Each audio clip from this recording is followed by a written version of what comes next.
Hello guys, আজকে NS 125 BS6 গাড়িটায় problem হচ্ছে। গাড়িটা স্টার্ট করার পর অ্যাক্সেলার ছেড়ে দিয়ে গাড়িটা বন্ধ হয়ে যাচ্ছে। তো বন্ধ হওয়ার কারণটা হচ্ছে থ্রোটল বডিটা আগে পরিষ্কার করে দেখবো কি হচ্ছে না হচ্ছে। আগে দেখাই স্টার্ট করে আপনাদেরকে। দেখুন BS6 এর গাড়ি,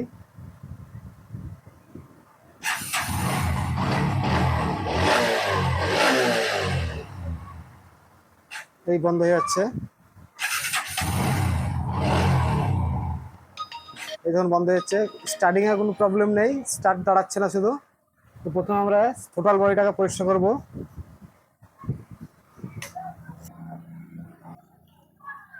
খুব ইজিলি মালটা বেরিয়ে যাবে,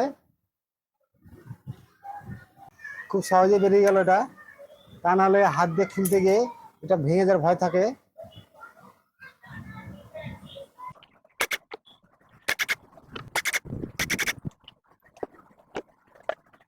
এয়ার ফিল্টারটা ভালো আছে, এয়ার ফিল্টারটা হাওয়া মেরে পরিষ্কার করে লাগিয়ে দেবো।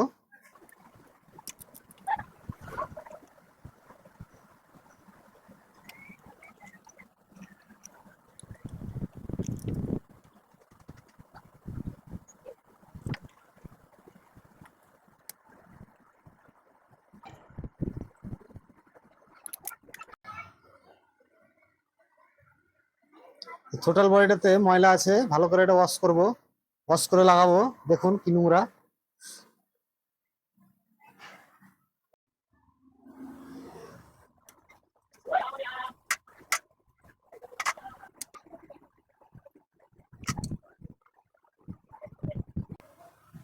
তো এটা হচ্ছে আইডিয়াল এয়ার কন্ট্রোলার ভালভ। এটাতে ময়লা ধরে আছে, কার্বন ধরে আছে, ওর জন্য গাড়িটা আইডিয়াল স্টার্ট বন্ধ হয়ে যাচ্ছে। এটার কাজ হচ্ছে আইডিয়াল স্টার্টটাকে দাঁড় করে রাখা। ক্লিনার দিয়ে ভালো করে ওয়াশ করে নেব।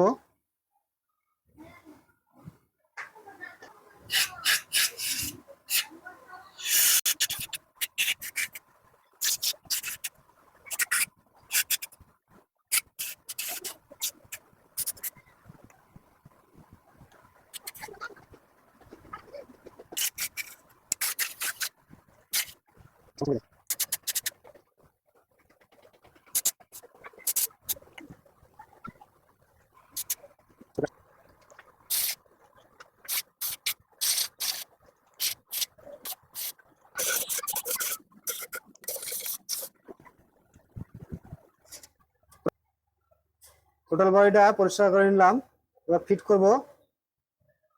প্রথমে ম্যানিফোল্ড অ্যাবলেটিভ অ্যাবর্ট প্রেসার সেন্সরটা লাগাচ্ছি।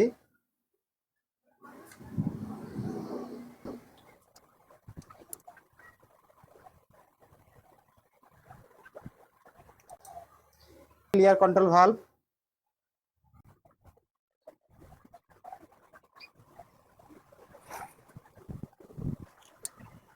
এটা কমপ্লিট করা হলো।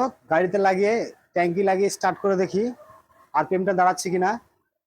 হয়ে যাবে, আশা করছি এটাতে হয়ে যাবে, কারণ আইডিয়াল এয়ার কন্ট্রোল ভালভে প্রচন্ড ময়লা ছিল।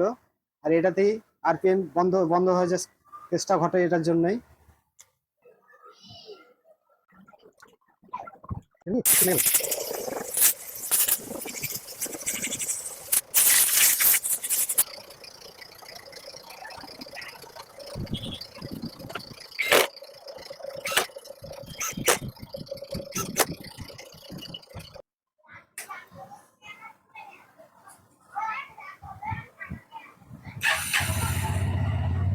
দেখুন আরপিএমটা 2000-এর কাছে চলে গেছে। এটা হচ্ছিল না আইডিয়াল এয়ার কন্ডিশন ভালভে, ওইটাতে ময়লা জমেছিল। ওর জন্য থ্রোটল বডিটা পরিষ্কার করে আমাদের আরপিএমটা দাঁড়িয়ে গেছে। গাড়ি স্টার্ট বন্ধ হচ্ছে না, গাড়ি পিক আপ হচ্ছে না।